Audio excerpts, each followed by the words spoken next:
इस वीडियो में हम ऐसे प्रधानमंत्रियों की बात करेंगे जो अपने दौर के 7वें वर्ष में सबसे ज़्यादा मुसीबतों का सामना किया। वो हैं इंदिरा गांधी, जवाहरलाल नेहरू, मनमोहन सिंह और मौजूदा वक्त में मोदी जी। नमस्कार, मैं मौजूद हूँ दुर्गेश मिश्रा एक नए मुद्दे के साथ। बड़ा ही रोमांचक वीडियो होने वाला है। वीडियो के अंत तक ज़रूर जाएं और पूरी इन बातों को समझें कि आखिरकार इन प्रधानमंत्रियों के जीवन काल में 7वां वर्ष ही काल क्यों बना। समझाते हैं। ये एक साल बड़ा बुरा होता है। याद है, यह बॉबी फिल्म के एक गीत की लाइन है। बचपन और जवानी के बीच का यह साल बड़ा बुरा होता है। लेकिन हम जो बात कहने जा रहे हैं वो फिल्मी ना होकर राजनीतिक है। भारतीय राजनीति में एक साल ऐसा है जो प्रधानमंत्रियों के लिए बहुत बुरा है। यह साल है 7वां।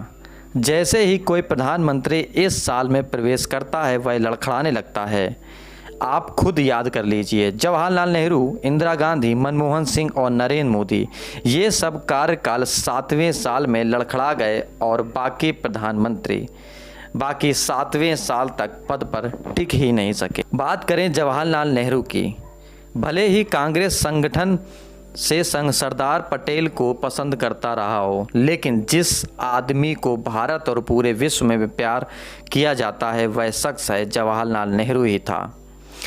नेहरू 1947 में प्रधानमंत्री के पद पर बैठे थे। कनाडा के राजनीतिक एक्साइड रीड रेहनू की तारीफ में लिखते हैं कि भारतीय जनता के लिए नेहरू वाशिंगटन, लिंकन, रूटवेल्च और आइजनहावर का मिला जुला रूप है। नेहरू के सामने पहली चुनौती कश्मीर पर हुए कबायली हमले के रूप में आई थी।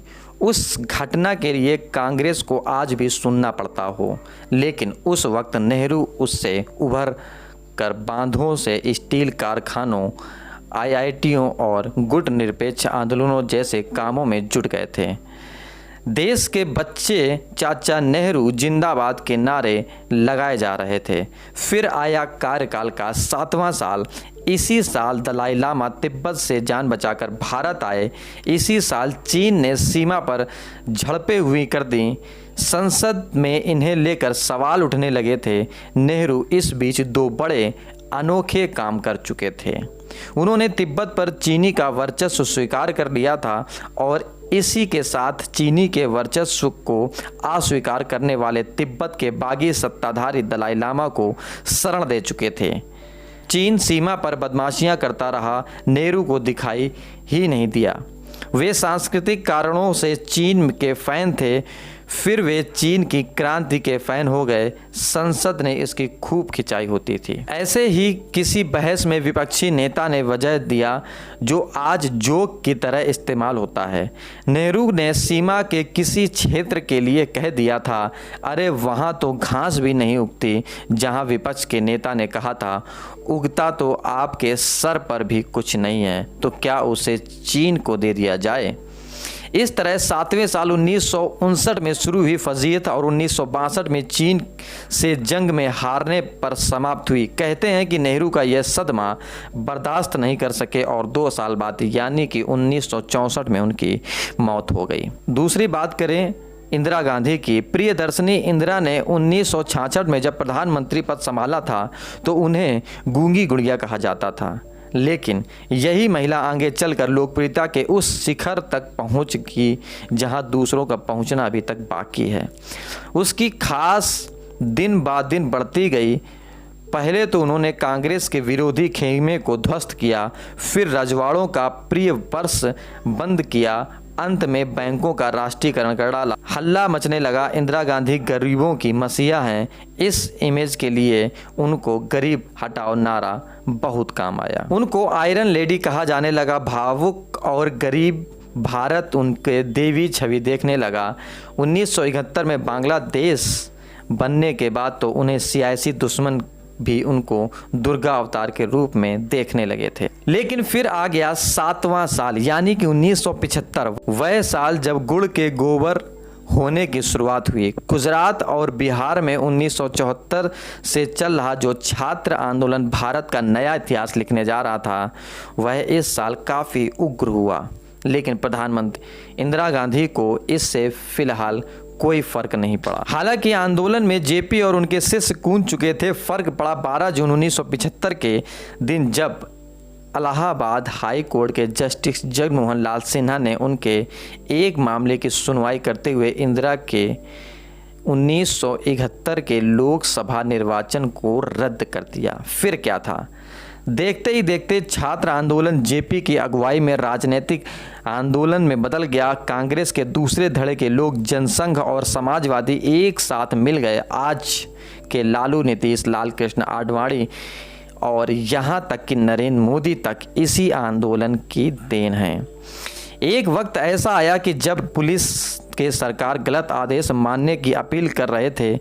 इंदिरा ने ऐसे में अपने कुछ सलाहकारों के समझाने पर 25 जून 1975 को देश की आंतरिक इमरजेंसी लगा दी। उसके बाद जब जेपी समेत लगभग विपक्षी नेताओं को गिरफ्तार कर लिया गया, प्रेस सेंसरशिप लागू हो गई, 20 सूत्री कार्यक्रम चला और आबादी घटने के मकसद को जबरन नसबंदियां की गईं। लेकिन इंदिरा के अंततः 1977 में इमरजेंसी हटाई और आम चुनाव हुए, लेकिन कांग्रेस बुरी तरह हारी। इंदिरा 1989 के चुनावों में दोबारा सत्ता में आई, लेकिन फिर वह बात नहीं रही। लेकिन गलतियां होती गईं। ऑपरेशन ब्लू स्टार भी शायद गलती ही थी, जिसके नतीजे भी कुछ दिन बाद अक्टूबर 1984 में उनकी जान चली गई। अब आते हैं डॉक्टर मनमोहन सिंह के बारे में। 7वें साल के प्रकोप से प्रधानमंत्री मनमोहन सिंह भी नहीं बच सके। विपक्ष की नज़र में मजबूरी के प्रधानमंत्री बनाए गए। इस शख्स में 2004 के पद पर संभाला और वित्त मंत्री के तौर पर इनसे बड़ा नाम था।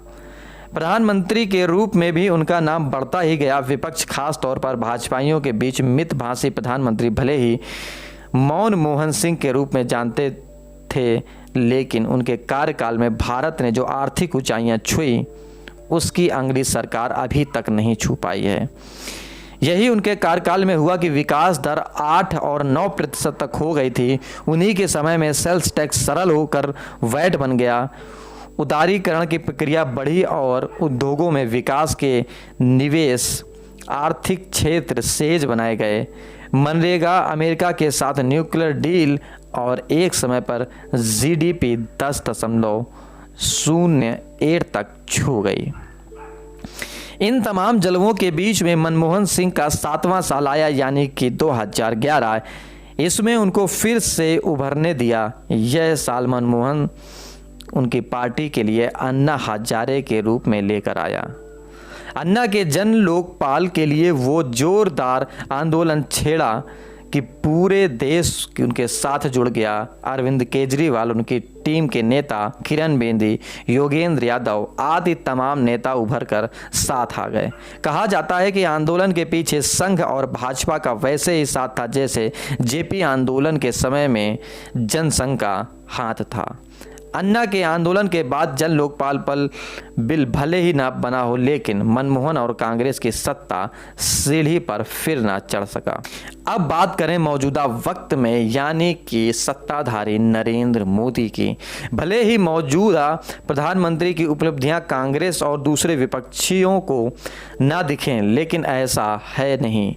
स्वच्छ भारत, गरीब के घर में गैस चूल्हा, जीएसटी, धारा 370 खात्मा, तलाक कानून और अयोध्या में राम मंदिर के लिए शिलान्यास आदि अनेक काम के लिए जिनके लोग मोदी का नाम लेते हैं, वह कट्टर समर्थक तो उनकी नोटबंदी को भी सराहते हैं। यही नहीं, उन्हें दुनिया के भारत में अच्छी छवि निहारने वाले रूप में भी देखा जाता है। लेकिन ऐसा कि पिछले 3 प्रधानमंत्रियों ने देखा, यह 7वां साल बुरा ही होता है।